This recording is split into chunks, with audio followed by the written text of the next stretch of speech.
Let's do some press-ons. So this is everything I use. The first step I did is to put on the Pesant bum cream on my hands so that there's a barrier between my skin and any of the nail chemicals. I am very sensitive to nail chemicals. I advise doing your removal safely, which means using a glue remover or soaking your hands because you don't want to strip and damage your nails like that.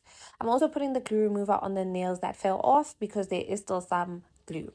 And then now I lightly file my own nail, and then I cut my natural nail and put on some Essence base coat because, like I said, I am sensitive to nail chemicals. Now, I advise that you do this 2 or 3 days before you actually do the press-ons, like the install of the new press-ons, in case you have any broken skin or when you remove your cuticles, in case you cut yourself, you give yourself enough time to heal. And if I just try to do this in one sitting, it usually takes like 2 hours. So you'll continuously see me putting on the bum cream because, again, I'm trying to preserve that barrier between my skin and the chemicals. Also, it's a really good moisturizer. So now I'm just cleaning up my cuticle area by using this nipper. You can use scissors or you can just push your cuticles back if that's something you're not comfortable with. Now this is 2 to 3 days after. I think it was 3 days after. I used the gentler side of this Bling Girl nail file. So the higher the number on your nail file, the gentler it is. So the 180 is on the other side. And this is because it's my natural nail. On the press-ons, I use the rougher side. I do cut them down eventually because I'm a peasant who has to wash dishes and do mopping and stuff like that, and I'm not used to having long nails.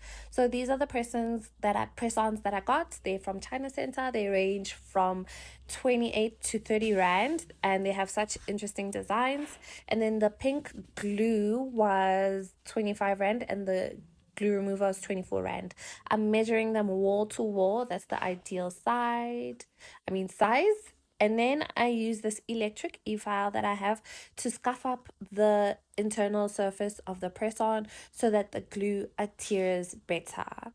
And then the next thing I do is, they recommend that you use, if you can't find a size, you use the size smaller, but I prefer to use a size bigger, and then I just file off the side walls because I'd rather customize it to fit than have a gap on my nail, because that's how lifting occurs and then your press-on won't last as long. As you can see me doing now, I'm filing off the side wall and creating a custom fit for my own nail. And as you can see, my hands are white because I continue to put that Pesant cream on. If you've had any kind of allergy or breakout from acrylic, please don't skip that step. This is what the nails look like. So cute. And thanks for watching.